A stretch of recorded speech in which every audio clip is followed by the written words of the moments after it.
Hello everyone. चलिए आज की क्लास हम शुरू करेंगे। पहला प्रश्न देखिए, एनसीआरबी की ताज़ा रिपोर्ट के अनुसार कौन सा राज्य बलात्कार के मामले में सबसे आगे है? सही जवाब है राजस्थान। राष्ट्रीय अपराध रिकॉर्ड ब्यूरो की ताज़ा रिपोर्ट बताती है कि राजस्थान बलात्कार के मामले में सबसे आगे है। राजस्थान में साल 2021 में दर्ज किए गए बलात्कार के मामलों की दर 16.4% के साथ सबसे ज़्यादा है। अगला प्रश्न है, ताजमहल का नाम क्या रखे जाने की मांग की जा रही है? सही जवाब है तेजो महालय नाम रखे जाने की मांग की जा रही है। अगला प्रश्न देखिए, एनसीआरबी की रिपोर्ट के अनुसार किस राज्य में सबसे कम दंगा हुआ है? सही जवाब है उत्तर प्रदेश। साल 2021 में प्रदेश में सिर्फ एक सांप्रदायिक हिंसा की घटना हुई थी। रिपोर्ट के मुताबिक यूपी में साल 2019-20 में सांप्रदायिक हिंसा की एक भी घटना नहीं हुई है। वहीं देश में साल 2021 में कुल 378 सांप्रदायिक हिंसा की घटना दर्ज की गई थी। अगला प्रश्न है, वित्त वर्ष 2022-23 की पहली तिमाही अप्रैल से जून के बीच भारतीय अर्थव्यवस्था ने कितने फीसदी की दर से विकास किया है? सही जवाब है ऑप्शन 3, 13.5% की दर से विकास किया है। अगला प्रश्न है, किस भारतीय ने 100 मीटर रेस में 10.25 सेकंड के समय के साथ नया राष्ट्रीय रिकॉर्ड स्थापित किया है? सही जवाब है ऑप्शन 1, अमलान बोरगोहेन। भारतीय स्प्रिंटर अमलान बोरगोहेन ने उत्तर प्रदेश के रायबरेली में आयोजित इंटर रेलवे एथलेटिक्स चैंपियनशिप में पुरुषों की 100 मीटर रेस में 10.25 सेकंड के समय के साथ एक नया राष्ट्रीय रिकॉर्ड स्थापित किया है। अमलान बोरगोहेन ने 2016 में अमी कुमार मलिक द्वारा बनाए गए 10.26 सेकंड के पिछले रिकॉर्ड को 0.01 सेकंड से बेहतर किया है। अगला प्रश्न, एनसीआरबी की रिपोर्ट के मुताबिक 2021 के दौरान दोपहिया वाहन सबसे ज़्यादा जानलेवा सड़क दुर्घटनाओं के लिए जिम्मेदार हैं और कुल सड़क दुर्घटनाओं में कितने प्रतिशत का योगदान दिया है? सही जवाब है 44.5%। वर्ष 2021 के दौरान देश में सड़क हादसों में दोपहिया वाहनों ने सबसे ज़्यादा 70,000 लोगों की जान ली है। अगला प्रश्न है, विश्वविद्यालय अनुदान आयोग यूजीसी ने छात्रों कर्मचारियों की शिकायतों के हल हेतु कौन सा पोर्टल लॉन्च करेगी? सही जवाब है ई समाधान पोर्टल लॉन्च करेगी। यूजीसी छात्रों कर्मचारियों की शिकायतों के हल हेतु ई समाधान नामक पोर्टल लॉन्च करेगी। चलिए ध्यान देंगे, विश्वविद्यालय अनुदान आयोग की स्थापना हुई 1956 में। विश्वविद्यालय अनुदान आयोग का मुख्यालय है नई दिल्ली में। विश्वविद्यालय अनुदान आयोग के अध्यक्ष हैं ममी डाला जगदीश कुमार। अगला प्रश्न है, CMII द्वारा जारी किए गए नए आंकड़ों के अनुसार अगस्त में बेरोजगारी दर बिहार में कितने प्रतिशत है?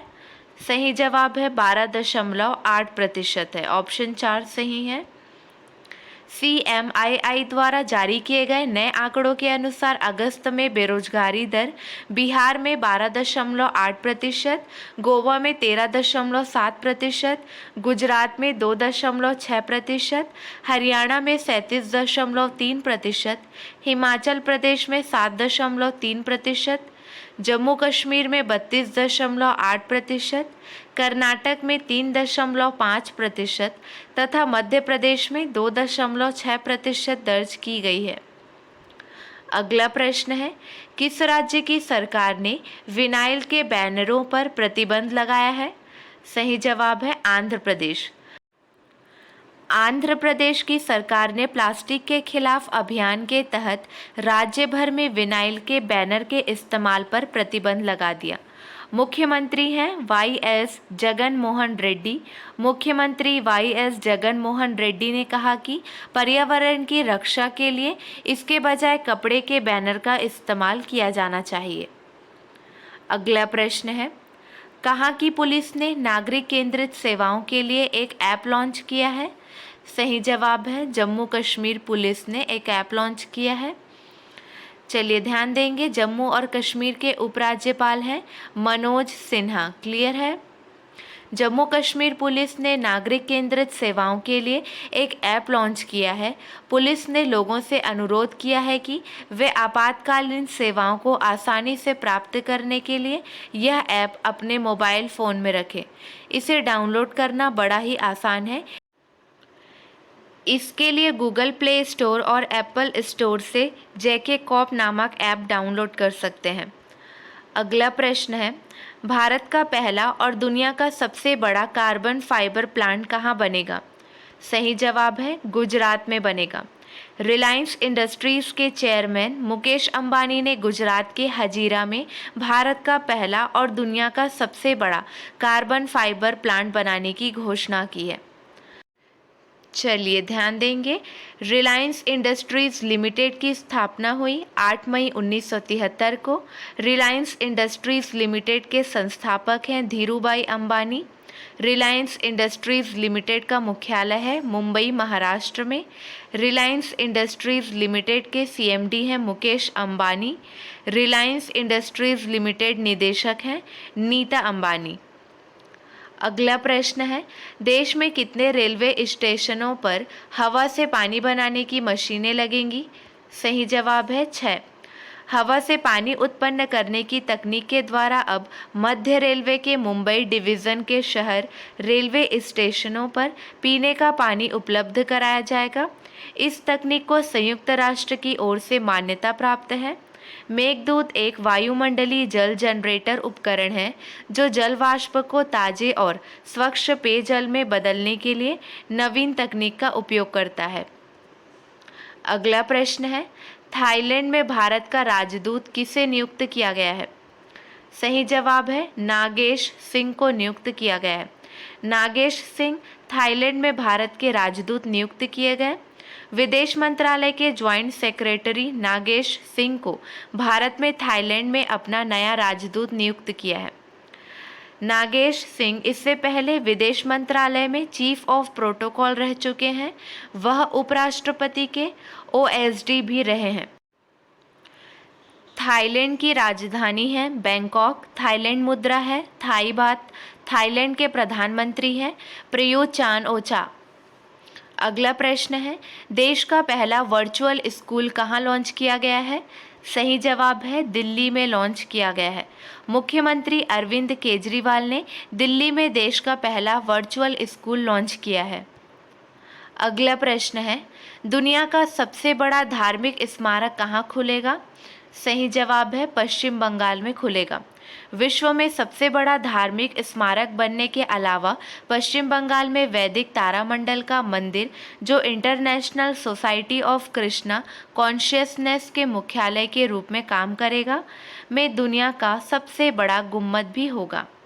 वैदिक तारामंडल मेहमानों को ब्रह्मांडी निर्माण के विभिन्न हिस्सों की सैर कराएगा। अगला प्रश्न है, किस भाजपा सांसद को राष्ट्रमंडल संसदीय संघ का कोषाध्यक्ष नियुक्त किया गया है? सही जवाब है अनुराग शर्मा। ऑप्शन 2 सही है। हैलीफैक्स कनाडा में 65वें राष्ट्रमंडल संसदीय संघ सम्मेलन में 55 देशों के प्रतिनिधि शामिल हुए। इस दौरान झांसी ललितपुर संसदीय क्षेत्र से सांसद अनुराग शर्मा को संघ का अंतर्राष्ट्रीय कोषाध्यक्ष चुना गया है। सीपीए दुनिया का सबसे बड़ा और सबसे पुराना अंतर्राष्ट्रीय संसदीय संघ है।